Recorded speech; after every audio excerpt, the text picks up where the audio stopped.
I mean, I went through a lot of versions of myself.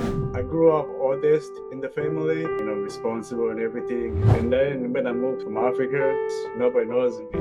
What motivated me to move and, get the best education and exposure. I'd say my writing really started from reading, and then that's how my loving to write, sharing stories, open the next generation of readers or immigrants or anybody who is or was in my situation, which I talk about in my books. Yeah, I need stuff, and that's where the growth comes from, and opens up our minds. Yeah, we have to read. Welcome to Show Your Receipts, where we believe if you can see it, you can be it. Receipts are evidence or proof that something has occurred. Our guests are evidence that Black excellence is alive and well. They will be sharing their receipts on how they've been able to accomplish so much in their life. I'm your host, Tony Jackson. Let's get started.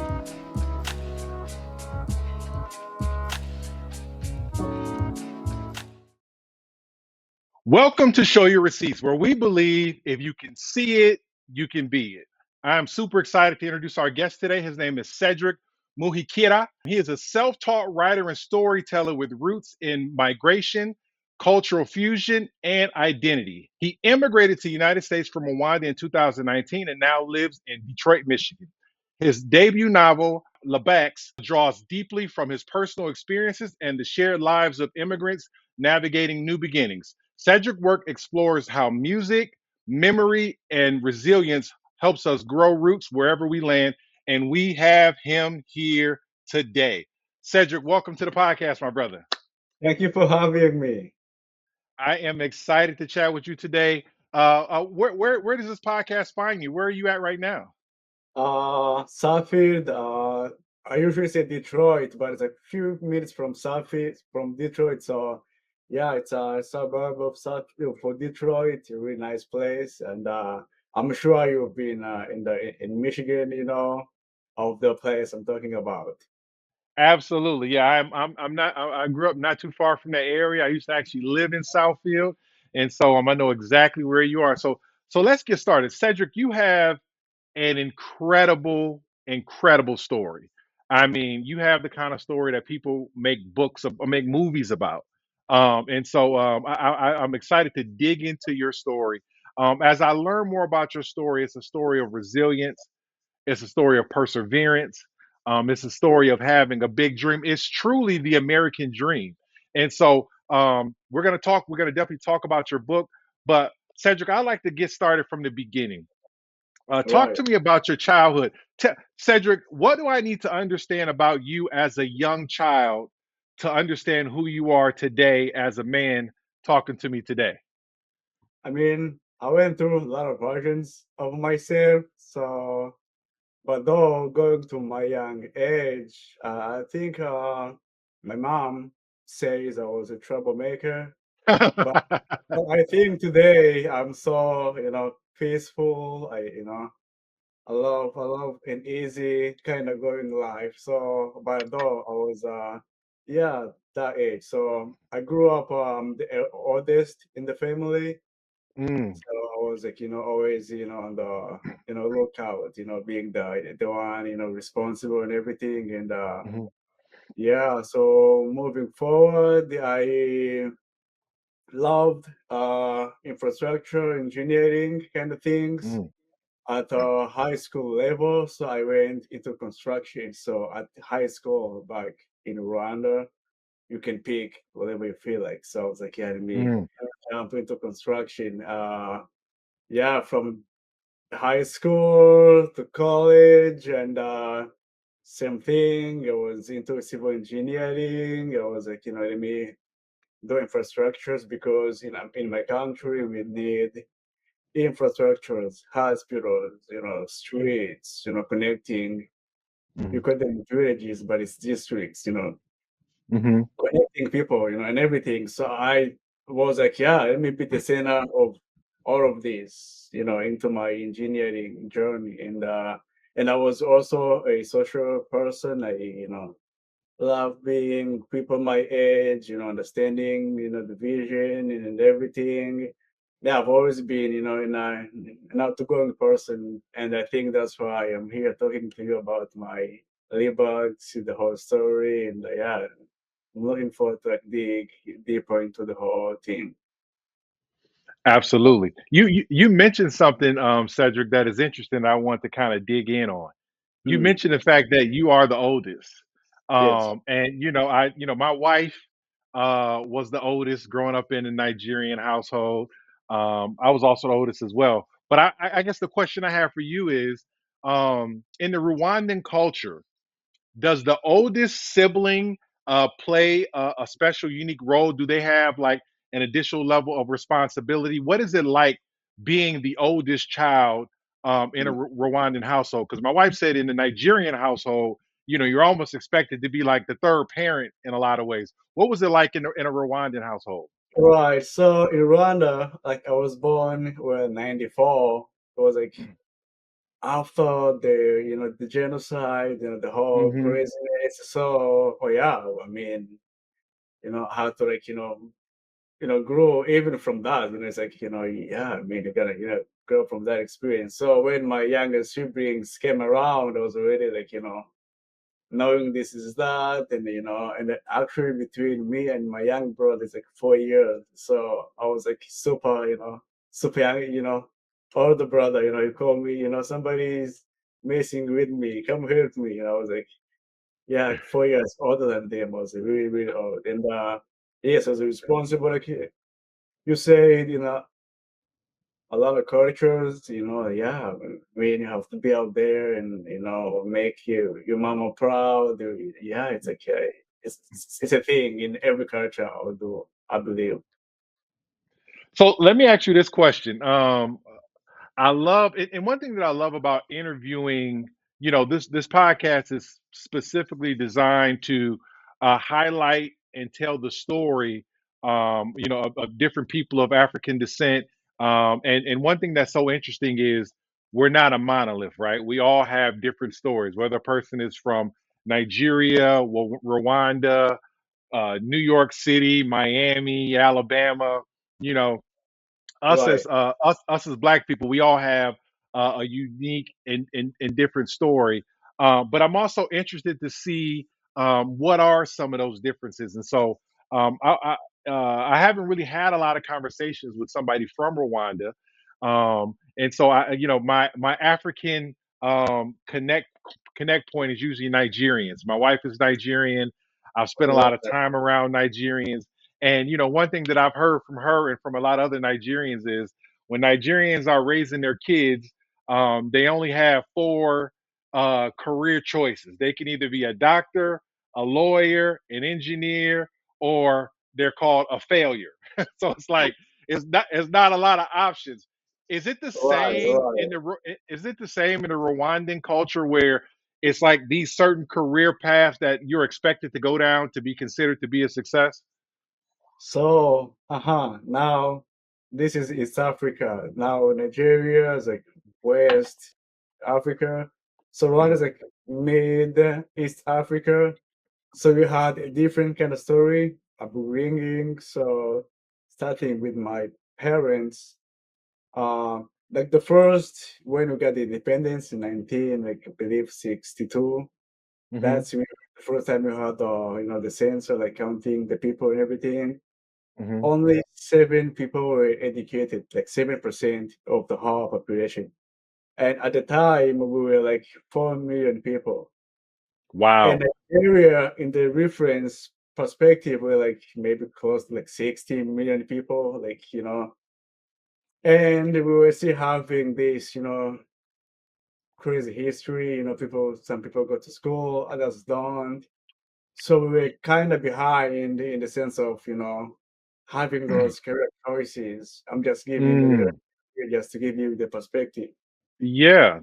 Now, moving forward to my generation now, people got liberated, everybody goes to school. Now, everybody, like I had to go into engineering because now we're like, we need streets, hospitals, though my father, was an engineer as well. So it was maybe I picked up on that.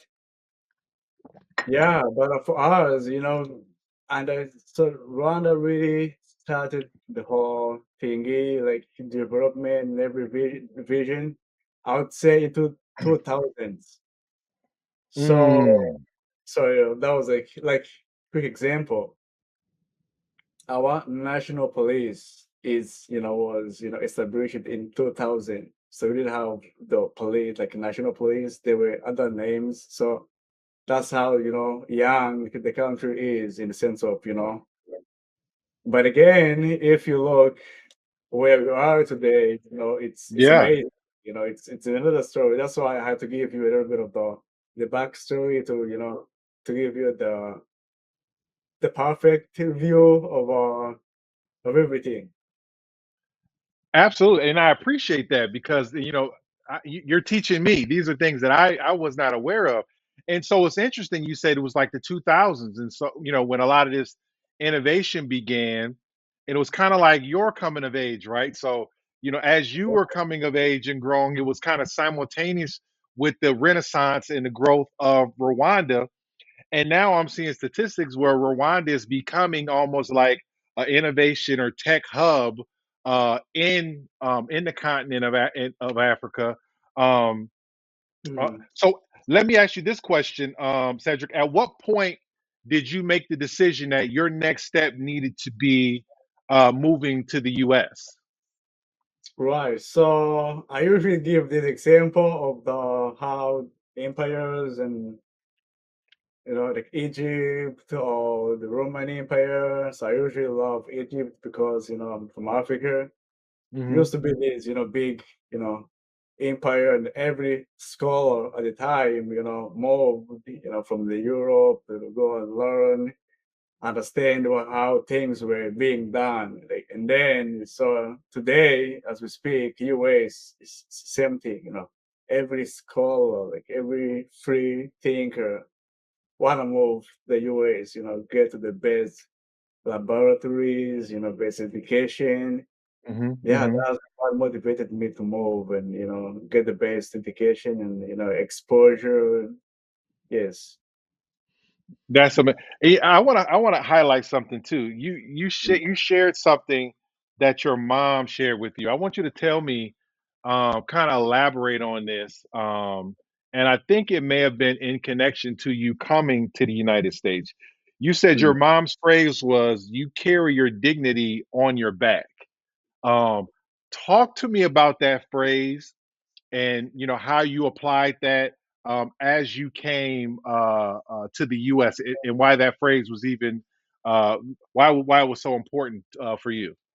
Right. So I think dignity is something personal. It's not like, Mm, now it's anybody gonna give you dignity. No, you go out, mm, go out, and and my mom, she's like the best example of it. She raised three boys and young girl like by herself, and she did a phenomenal mhm, job. It does, thing she was always talking about, is the dignity, neighbors, anybody sees you, that's the thing they used to, how do you represent yourself? And then when I moved mm, to the US, nobody knows me. So every day I step outside, it's like you branding, If I talk to you, you gotta know Cedric, you talk to you like that. And mm, of course, I had the other versions of myself until I really understood, what my mom talked about, because otherwise you're gonna get lost. We are 80 billion people on the planet Earth. It's a lot of us. mm, So how do you stand out? And especially when nobody knows you, nobody respects you, people mhm, gonna walk over you. You know, yeah, how do you be yourself? That's something I really learned from my mom and applied, as the sentence said, dignity is something you carry with you on your back. It represents you. It's like an ID. mm. Like dignity as an idea. I love that. Uh, um, Talk to me about because this is something, as an African American, somebody who was born and raised in the U.S., and obviously we have, our own Right. story of how we got here and that whole process. Um, uh, Talk to me about what it was like the moment like your first day, week in the US. You've left Rwanda, your homeland that you've grown up in, a culture Right. that you're familiar with, a language that you're familiar with, the tight, close-knit family that you had, and then you find yourself a whole world away in the US.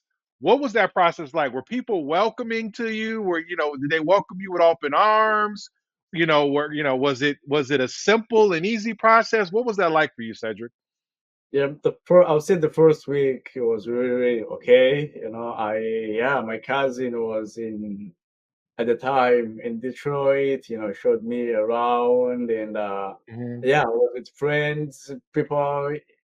I've always been a social person, so where I landed, I really met, a few people that showed me love, Hmm. when it Hmm. comes to me, it was a really an easy, a smooth first few weeks into like, the new world, into the US, I would say.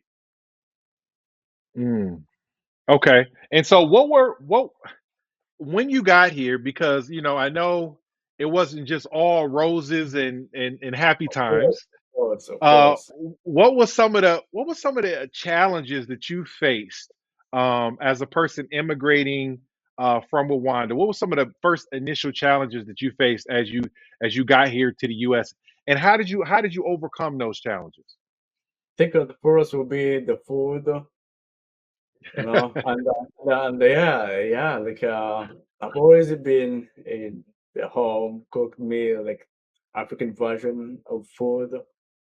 That's it's a different whole, it's different thing. So yeah, and even today I'm not used to the food and then speaking the English all the time. Yeah. I mean, I was used to like speaking around as like our native language, it's Hmm. easy, yeah. But now I was like, I gotta be like, constantly, speaking and but also listening and making sure I Mm, listen, different accent. Yeah, it was tough, and then that segs into my professional life as well. In construction back home, have a way we say our things, and everybody knows. And in the US, people have the way they say the things, and then everybody knows. Now, if you're mm, there, how you don't know, like quick example, from school, we use the HTMs, the American Society of Testing Materials, Standard of mhm, Testing Materials. mhm, I just learned into the school, but at the job, we use like Euro codes, use South African codes. But in the mhm. US, it's going to be like strictly the ASHTO or those ASMTs. So it's like, these things. So now people who've been here for into the professional way of doing this, so they like have those in the back of their mind, and even centimeters and inches. I'm used to like metrics. Here it's like, Yeah. oh man, inches. So I got like think it would be like a process, but the process be like man, that's like easy. So those are little things, but for me or even another immigrant, yeah, they stand out, and it's easy to like shy away from speaking up or even show up because you feel like oh man, I don't even understand the measurements, the tape. I'm used to metrics, easy thing like those. Yeah. Mm. Yeah. I mean, even I would be in trouble if I had to use the metric system. If I had to like convert things to centimeters or meters, and Right. so I completely understand what you're saying. What's interesting about you, Cedric, is, and I'm not sure if anybody's ever said this to you, but here you are, a published author who's writing a novel, and even just talking to you and seeing, a lot of the pre-interview questions, you seem to be pretty eloquent, pretty poetic. Mm. Kind of it's kind of the opposite of what we in America think of a person who works in construction. You know, Right. ideally, we think of a person who works in construction, they're kind of brash, kind of rough around the edges, maybe Yeah. don't even read books, let alone write books. And so, Right. the terminology we would use in America would be like a renaissance man. You're doing kind of this manly trade, but while Right. simultaneously you're putting pen to paper, and conducting and telling beautiful stories. And so Mm. I guess the question I have for you is, um, did you always have, um, both this kind of writing and literary side to you, along with this kind of like uh, uh, straightforward engineering and construction side, or did you develop the writer in you later on in life, or did you always kind of have this balance of two seemingly opposite personalities? Not really. I'd say my writing really started from reading.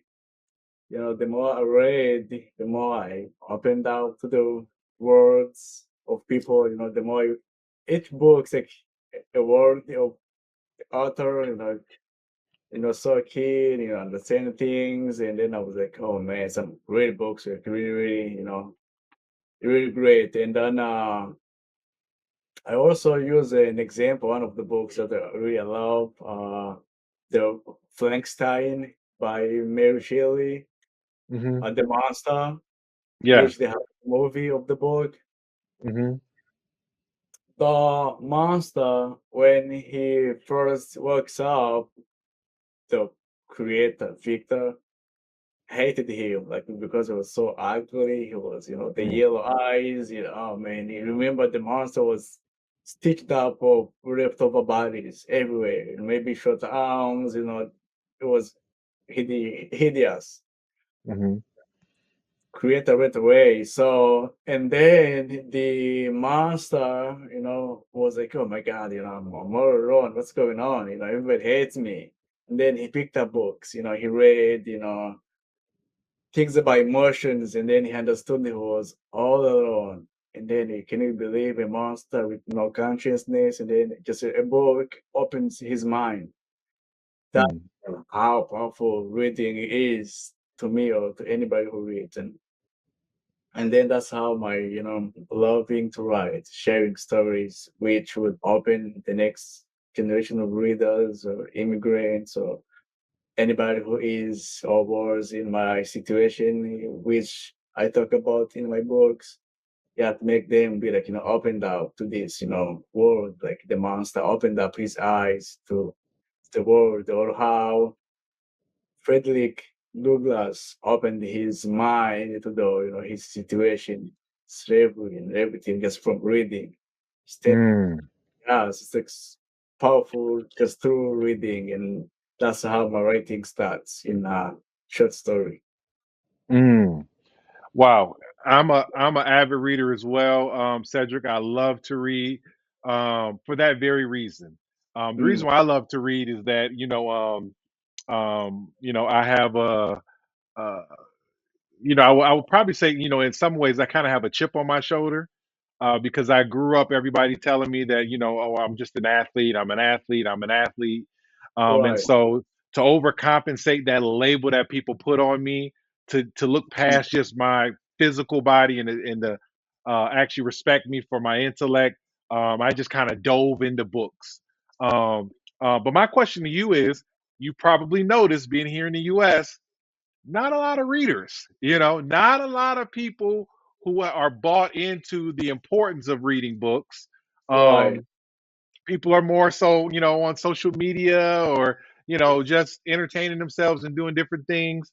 Um, if you were talking to somebody who was immigrating to the US and wanted to make a way for themselves successfully, like you have done for yourself, how important would you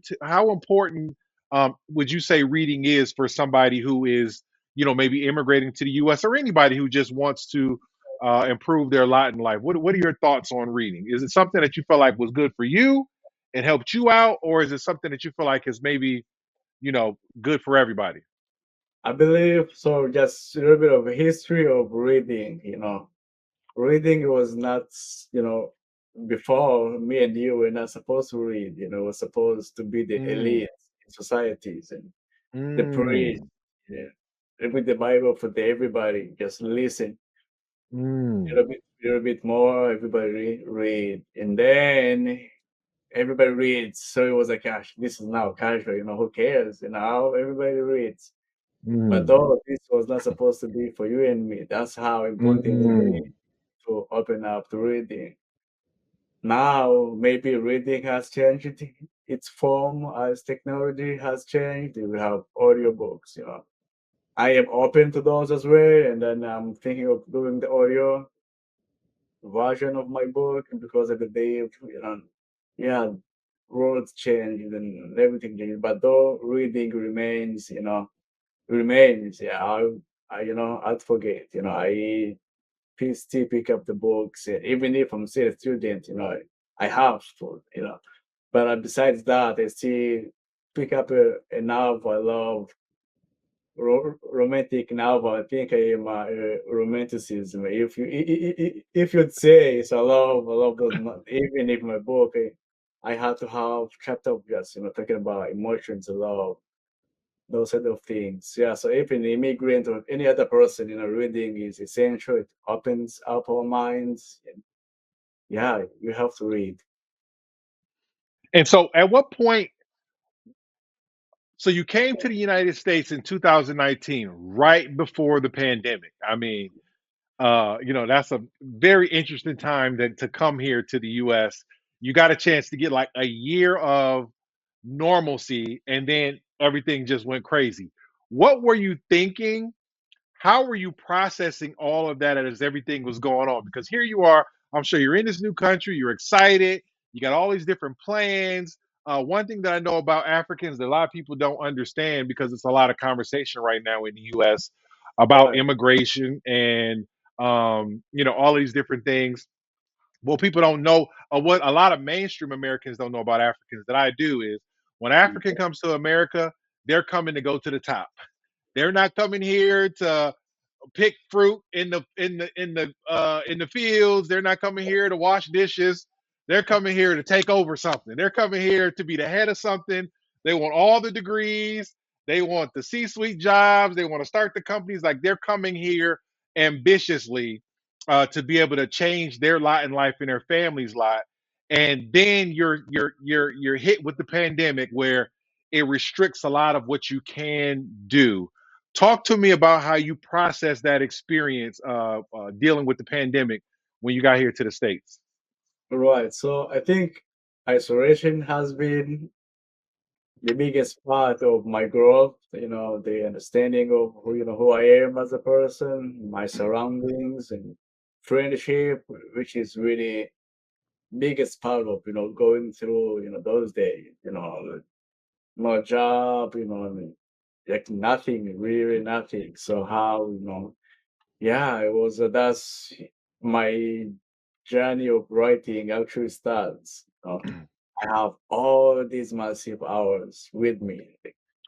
How am I gonna be productive? And then Mm, I have all this loneliness, this isolation. Like nobody calling me. It's like yeah, it's really, really tough. So get my frustrations on the paper. Like how mm, we another immigrant in my shoes. We go through these times. We understand that like it's not a person who was, in the same situation like me, sitting here, nobody's calling you, and then, but you just out, inside, and you're not even gonna go, talk to people. It's like, total silence. How do you move from there?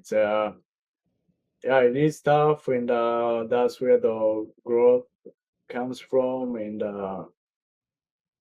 those times, like you said, COVID, even the Americans themselves, or even people back home, it was horrible. So yeah, it mm, was tough times, and I think those, helped me start the Libaax journey. Helping other person feeling the same way.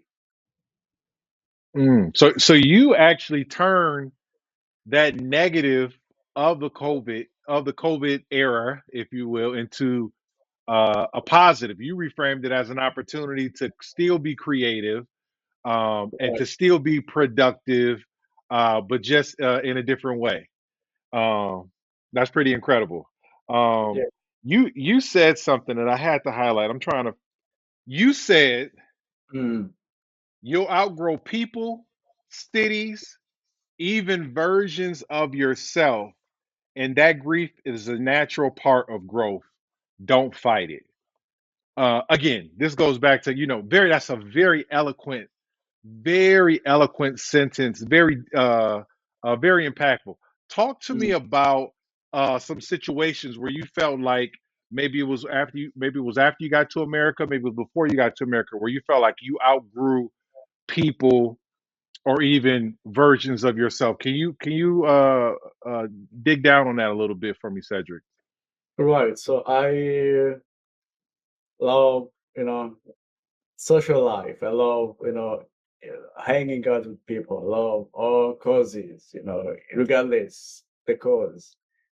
But the more, I grew up, the more I see the world around me, the more I see, what's really important, the more I understand that I am seen as an outsider at sometimes, now I'm like, let me pick, let me choose where I need to focus my energy, if, I love riding motorcycles, I still do. But if there is, this podcast, to share the immigrant story where we feel like, people look down on immigrant or, we seen, nobody wanna, even talk to us. And then, Mr. Tony, you show up to, read our story, air out that we're not just, here to consume, we're here to contribute, to add to this, beautiful country.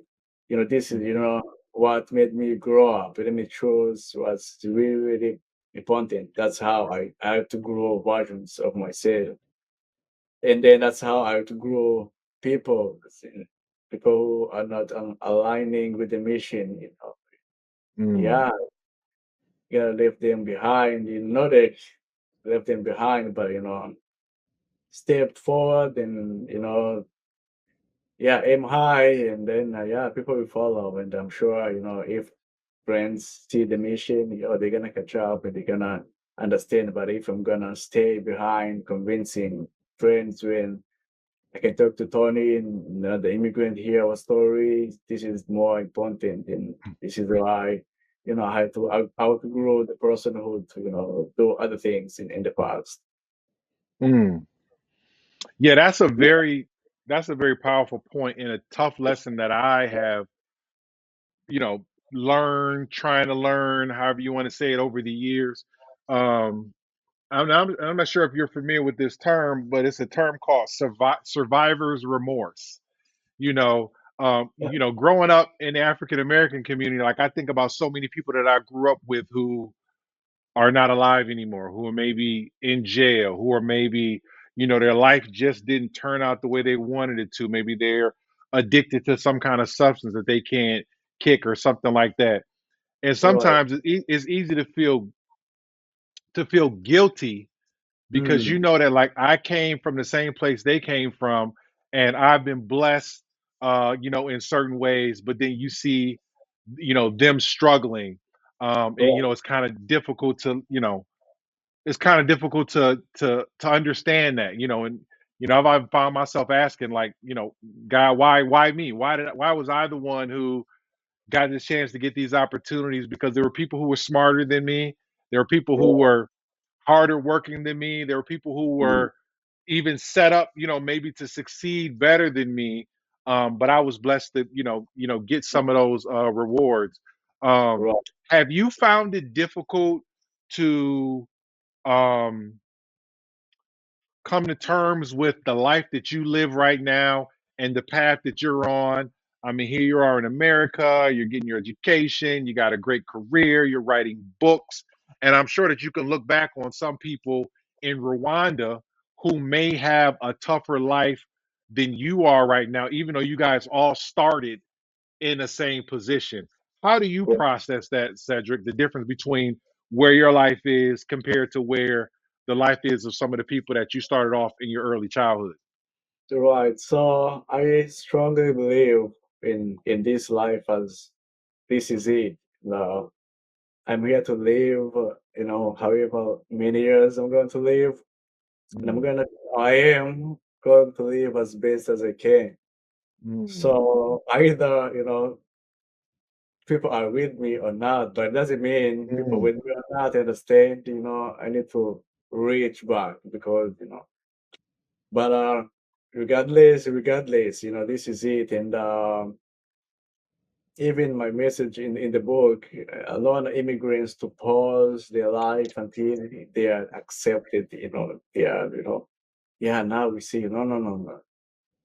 Who you are is who you are, and then this is the life you have, you have to go out and make it, regardless of friends or fathers, brothers, those will always come along. But I really believe, this is it. And that's why I try different things outside, even, riding motorcycle.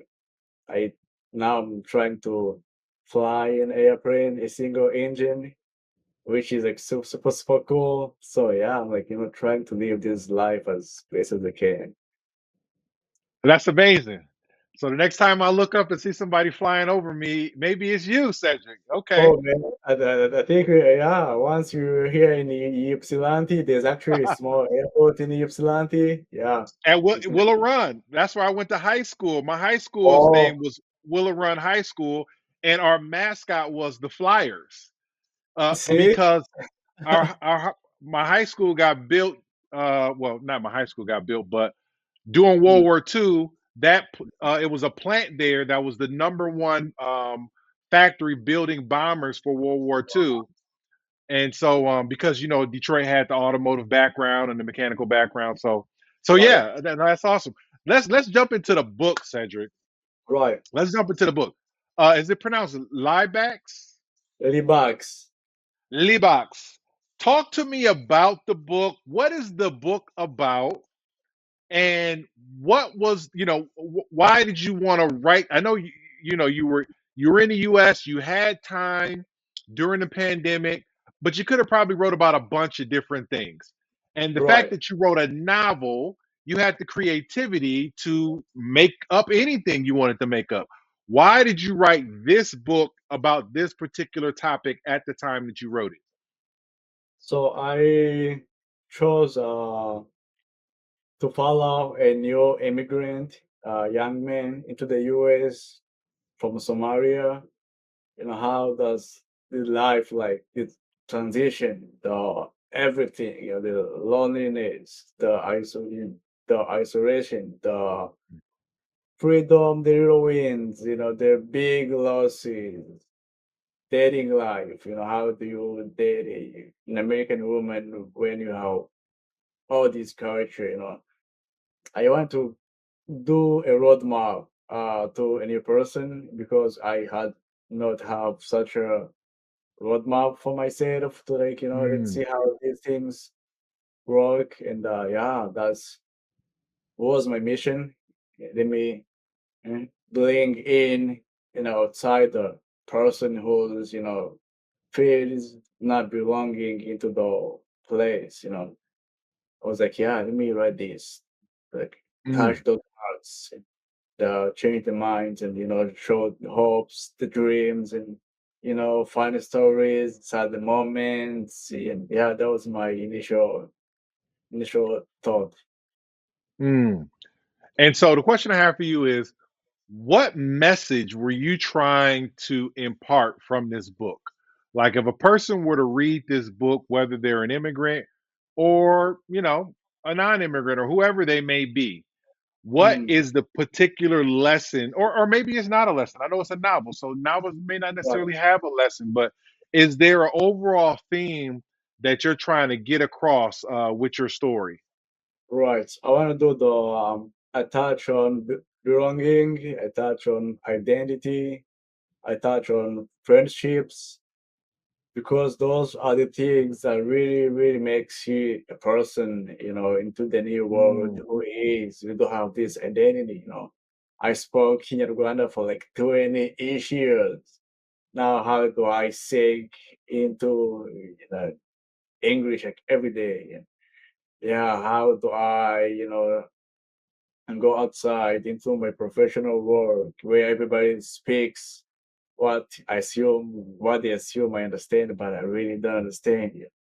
Yeah, those Mm. moments of resilience. How do you start from zero, humble beginnings to making it? How do you make even friends?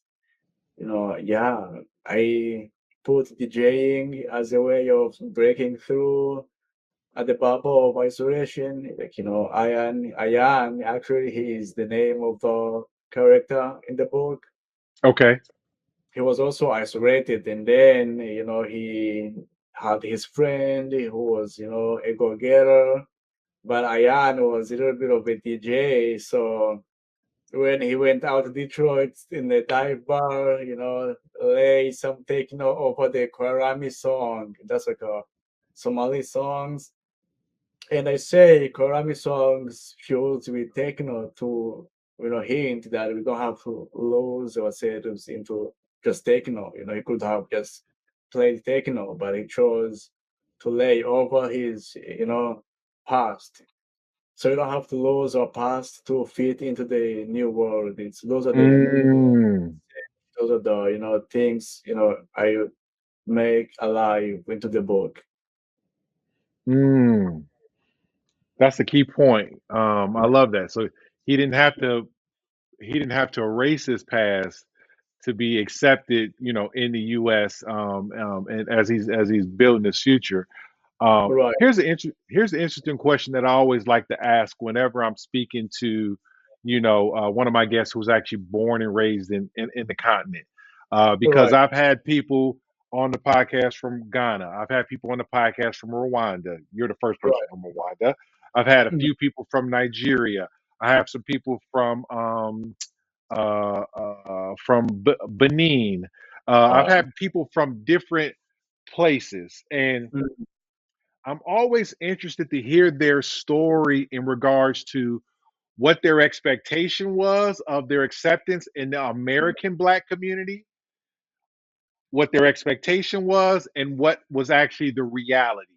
And so, when you came to America, how did you perceive, us African Americans? mm. And did that perception that you had match what actually happened?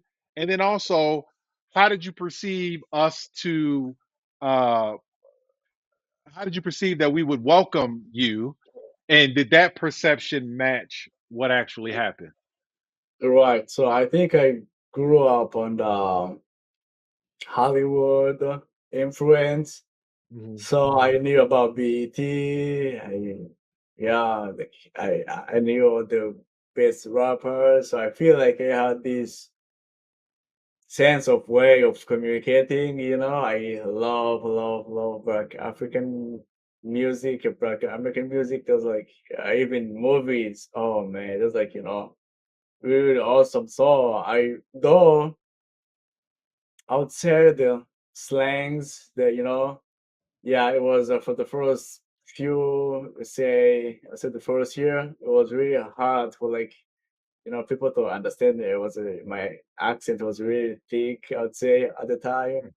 Mhm. So those were like where we bumped heads to be like, oh man, this guy has a thick accent, Yeah. And but I'll just brush it off, because yeah. But in another way, he was saying, "Man, I don't really understand you. Just stop talking to me," or like or like, Yeah. bro, Yeah. yeah. But I was like, all right, maybe next time I'll get it right. Yeah. But Mhm. yeah. But I think the welcoming was there. It was just I wasn't there yet. Language level, I would say. But other than that, yeah, I took my first job. One of my friends was like, you know, African American. He actually was the first person who taught me what a square person is. I never really know.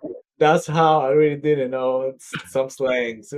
Yeah. It was like a square person. I was like a square, like a square, like a square. Like, no, a person who doesn't really know things. I was like, oh man.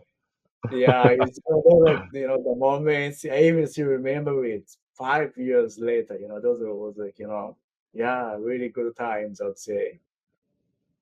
No, that's amazing. I mean, it's always interesting to hear that because in a lot of ways, as a person born, in America and roots back generations in America, Mm, um, it's a part of us. Is I can speak for myself.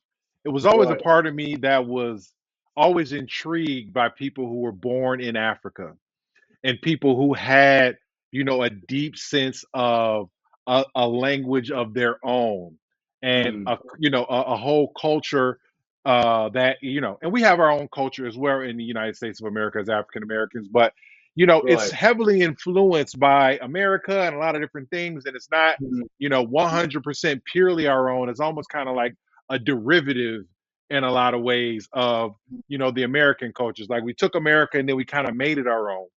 right. Whereas, you in Rwanda, you guys had your own from the beginning, and so it's always a sense of admiration and Right. curiosity, Mm, in regards to having and being a part of that other culture. mm. Have you found African Americans to be, have you found African Americans to be interested in um, you know, uh, interested in Rwanda, interested in where you're from, interested in how you grew up in the Rwandan culture? Have you had people who were inquisitive in that way? Yeah. So actually, last June 10th, I was at the Farmington Hills. The place, one of the Hmm. Methodist church, which is actually was created by a black family, like a pastor and a mom, both were like pastors. Mm, So they host Black the Juneteenth events. So I was hmm. there talking about I was the they bring people from outside the US to the theme is my coming to America story. That's the theme of the event. Mm, And to my collection, everybody, I would say 70 to 80 were African American into the mm, room, and we were close, I would say 90 to 100 people. mm, Yeah, really large congregation, and then we were just mm. talking about cultures, everything. Yeah, so I do think people who are really into those things, they really are open to like learn and understand, and yeah, Yeah, it's interesting that you came to the US in 2019. And right. in 2019, a lot of us as African Americans went to Africa, Oh because yeah. 2019 was the year of the return. And so, because Oh, 1619, I don't, you probably you're an author, you're a writer, so you probably heard of the 1619 project, where right. it was 1619, where that was Mm, the year where a lot of us as African Americans were brought from Africa to the mm, United States, and then 400 years later, 2019, my wife and I, um we were in Nigeria December wow. 2019. And Yeah, we love to go back to Nigeria on a regular basis, and so right, it's right, right. interesting that why when you were migrating to the U.S., a lot of us as African Americans were migrating to Ghana, Nigeria, all of these different Western African countries to try to retap and reconnect with our roots. Um, as we Mhm. wrap up, I got a few more questions for you, Yeah. Cedric. But my question to you is, what advice do you have to Mm. anybody who may be maybe new to this country, who is immigrating to the United States?